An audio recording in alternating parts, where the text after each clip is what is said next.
Are you ready, Keystone Nation?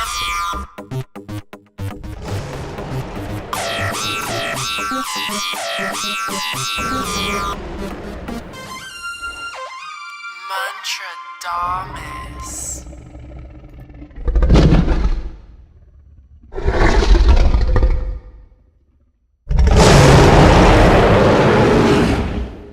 Welcome to the Muntradamus Show. I am Muntradamus. Today is March 1st, 2018. Let's get straight into it. NBA Thursday night. Cleveland Cavaliers are playing. And the topic I want to talk about is that Cleveland is going to lose in the first round of the playoffs. Now, that may surprise people as LeBron James has been in the NBA Finals every single season since the start of Twitter. But here's the truth. Cleveland did not do a good job this trade deadline. Yes, they added Rodney Hood, a great scorer. They added Jordan Clarkson, a great defender, an explosive scorer. They added Larry Nance, another guy who's explosive and plays good defense. And they have George Hill, a steady point guard who also plays good defense. While all of this is great, they forgot to do one thing. They forgot to get a big man who can defend the paint. And because of that problem, the Cavs are in serious trouble. Not only are they giving up the most points in the NBA in the Eastern Conference, but there's no reason why that number will not continue to stay where it's at. Look at the 6 through 10 teams in the East. You got the 76ers who they play tonight. Joel Embiid should crush the Cavaliers every chance he gets. Tristan Thompson cannot even compete with him in size. Looking at the 7th seed, the Bucks are a team Cleveland could potentially beat, but Giannis could potentially create problems for LeBron. That's another thing about LeBron James this year. LeBron is giving maximum effort, basically from February all the way, which will be all the way through March. He's putting up numbers that would be historic for any player. 30 plus points, triple doubles. 20 plus points is more realistic, but he is doing everything for this team. And even if the Cavaliers were to advance around, LeBron is putting out too much maximum effort at this point in the season. You look at the 8 seed, the Miami Heat, Hassan Whiteside, he towers over Tristan. He'll be able to get dunks every single possession. You look at the 9 seed, the Pistons with Blake Griffin and Andre Drummond, two bigs that the Cavs have no answers for.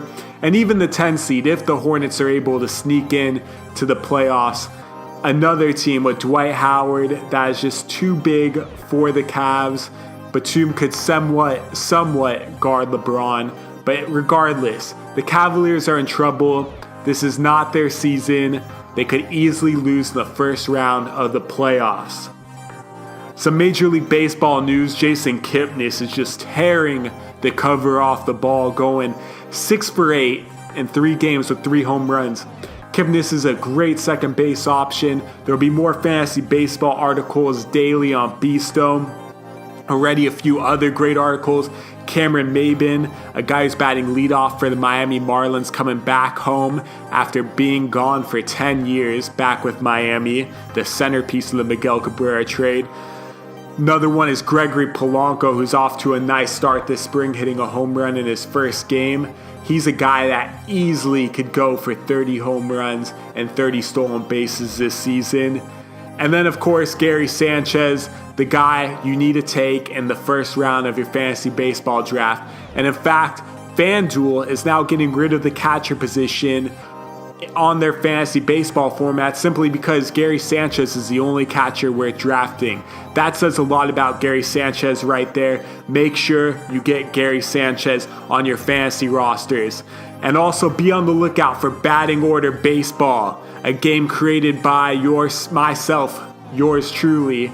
And it's just going to change the way you play fantasy baseball. You pick your rosters, no roster constrained on salary. 8 position players, 1 designated hitter. After you pick your 9 players who then set your batting order, it's going to change the way fantasy baseball is played. A little bit of fantasy football news for you. The Giants are deciding to stick with Eli Manning as their quarterback, who just turned 37 years old last month.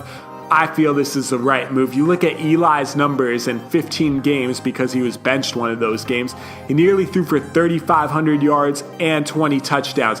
He did all this without Odell Beckham Jr. and Brandon Marshall for pretty much the entire season.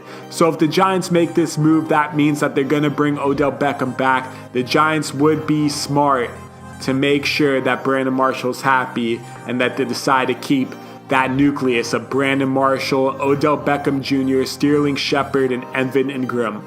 Those are huge weapons which can make Eli Manning fantasy relevant. Way too early to say what Eli Manning's projections will be, as there are still plenty of moves to be made in the fantasy football world. That is all for today. I'll be back tomorrow. Have a Beast Fantasy Basketball Day. Sign up for NBA Beast Jam, guaranteeing that you win or your money back. More information on beastdome.com. Beast!